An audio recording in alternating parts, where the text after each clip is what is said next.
All right, friends, if you have an HVAC project coming up and you're thinking about doing some sheet metal yourself, or you're thinking about actually getting into the trade, this video is for you. Master mechanical contractor Travis Brungard is going to walk you through the 5 essential tools plus all the accessories you need to have a good toolkit to work that sheet metal and make some fantastic ductwork. With that being said, today's build show, 5 tools you gotta have. Let's get going.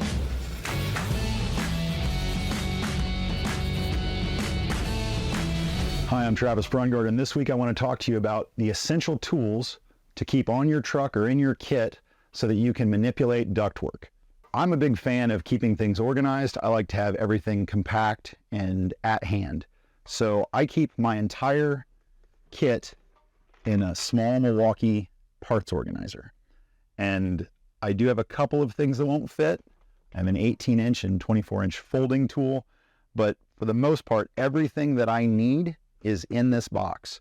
And there's no reason why you need to have every single thing in here, but there are 5 things that I think if you don't have them, you're going to be in trouble at one point or another. Let's open this up and have a look.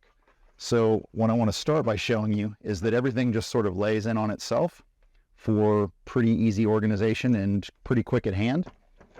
Essentially, the only wasted space in there is the big box of wood screws that I keep, just because invariably there'll be something that needs to be hung, and I've got some strap in there that I can use the wood screws for, but everything else is very efficient. Obviously, we always want to start with safety, so we've got our glasses and gloves. I'm not counting those in the 5. Where the 5 begins is with a set of snips. This is job 1. If you're going to be cutting metal, you've got to have a good set of snips. They make lefts, they make rights, they make offsets. You can use all those different specialty tools and use them well, provided you don't abuse them. So if you're cutting Simpson strap, maybe don't use your nice snips for that. If you're going to hammer something, go ahead and use a hammer, not your snips. Your snips will stay sharper longer. So that's number 1 for me. Number 2 might be a little bit weird for some of you, but if you do a bunch of ductwork, you've probably already got a set of these. These are hand seamers, and they are a very specialized crimping tool in that you would not use these for really anything that wasn't metalwork. You know, like I know a lot of framers that have a set of linemen's on their bag, but they don't have a set of hand seamers. So that's what I mean by specialized. If you're in ductwork, you've got bunches of these. And in fact, I have bunches of these because they make different sizes. I've got a 6-inch set, got the 3-inch set, and then of course we've got our 45 degree. But in terms of those 5 essentials, remember a set of hand seamers and a set of snips. We're at 2. If you're going to do any round pipe, you're going to have to do crimped fittings. You're going to have to make that male end to slide into the female section of ductwork. And so you need a set of crimpers that allow you to go around the edge. Now they make a fancy motorized one, or really I should say, they make one that's designed to integrate into your drill as a tip, and it goes around very quickly. If you do a lot of ductwork, you will probably want that one. If you do occasional renovation, we're up to 3 now with your crimping tool. And if we're doing round pipe, this one's kind of fancy. You got to have the Malco adjustable hole cutter. The Malco adjustable hole cutter may seem super specialty, but if you do more than 2 round cuts on a single job, it pays for itself because it is exactly what it says it is. It's an adjustable hole cutter. So it's got a gauge on the bottom here, of course measured in fractions of an inch, with an adjustable nut so that you can locate the center point of your hole, and then those dimensions are allowing you distance between the cutting bit. So I have it connected to my 90 degree M12. Certainly you could connect it to any sort of drill. You wouldn't be able to, it doesn't have a 1/4 inch base on it, so you can't just plug it into your impact.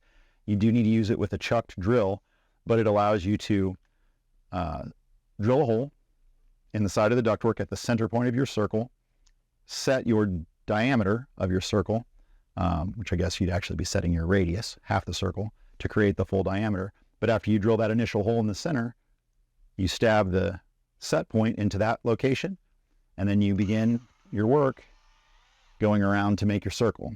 And this is super efficient if you're going to do any round takeoffs anywhere. You need this tool. So I said there was 5. we're at 4. The last thing that I'm going to strongly suggest that everyone have in a ductwork kit is a folding tool. And this folding tool, you may have seen me use a little bit in the site-built ductwork episode. The folding tool is faster than doing a bunch of hand seaming, and you get straighter edges. So if you're going to make any sort of connection between stack sections, you're going to be able to use the 1-inch side to fold flanges over on any sort of boot that you're bringing up above the floor level. You're going to be able to use the 3/8 side to site build some drive cleat if you didn't buy enough of that. So if you're joining sections of trunk line, you know, you have the flap on the top and the flap on the bottom, and then on the sides you've got the section that engages with the drive cleat, and that's folded at 3/8. So that's what that folding tool is for. Yes, I could measure and mark it and fold it with this if it's a small 3-inch section, but if it's a larger section of duct, like a 12 or a 10 or an 8, this is already that size. When you slide the ductwork in, it engages to these points that you can verify at the knockout that you've got it fully bedded, and then you can fold it over 90 degrees sharp, and you get a really nice bend. I have 12-inch, I have 18, and I have 24. The folding tool is indispensable if you're going to do very much modification, and certainly if you're going to site build any ductwork sections like extensions from a boot up into a wall stack, that tool is indispensable. You can accomplish almost everything on site with that. So I showed you the 5 essential tools, but I didn't show you the essential parts. And so this could be an addendum to the 5 essential tools. You've got to have some tape. And I'm not talking about your grandfather's duct tape that he used to wrap up the carpet when the basement flooded and he had to haul it all out to the street and he cut it into sections. And that's what duct tape has been marketed for years, a utility tape. This is an actual tape for sealing the air into your ducts, because if you design a great system and then leave it leaking, you're not going to get that system performance that you paid for. So we want to always seal our ductwork. It's part of the code. This is not something that is debatable. We need to seal our ducts. So I prefer a foil-faced paper-backed tape. I usually use this Nashua tape, but there are other brands. I like it for a number of reasons. It's very easy to control if you're working in a small space, particularly up in a joist bay or in an attic where things are unpleasant, even though you should never have ductwork in an unconditioned attic. You can actually tear this off, get it started, and as you wrap around the pipe, you can pull the paper away so you can apply the tape in a space that you can't even really access easily. You can apply that tape effectively. So I keep foil-faced tape in my kit for that reason. When you work on plenum, when you're at your trunk, when you're in a space where things are going to require a more substantial tape, then I switch to hardcast. Hardcast is a foil-faced tape that has a mastic body on the back, and it has some real benefits in that it's extremely robust and does not allow for easy tearing to compromise that air seal. So if you have a higher pressure system that's going to expand and move, if you have S and drive that need to be sealed up over potentially rough edges, your hard cast is a better fit for that product, or for that process rather, because your hard cast does not tear easily. So those are the 2 tapes that I always have. There's a 3rd tape if we're ever doing flex duct. There's specialty tapes for that. They don't have a paper backer. They are wound around themselves, so there's probably a release agent there, but they are specifically formulated to adhere to the plastic on the flex duct, and the flex duct insulation wrap has that same foil facer, and you can use the right tape for that as well. I keep the foil and the hard cast all the time. Also, in my kit, I have zip screws. Every duct connection, every fitting from one pipe to the next should be secured, not on a dryo duct, but on air handling ductwork with a minimum of 3 screws, because you don't want to create a hinge. So 2 screws allows for a hinging action that could allow those ducts to separate. But if you have 3 points of connection, that is more rigid and less likely to hinge. So you're going to need a decent magnetic nut driver and zip screws of the correct length. Sometimes you're going to want a little bit longer if you're using zip screws to go into wood if you were panning off a return bay. Although we really don't do that anymore. It's all got to be ducted return. So frankly, we're joining metal to metal. So those 1/4 inch zip screws are the thing for us. Obviously, you also need a tape and a marker so that you can mark your metal to the right length and cut it to fit.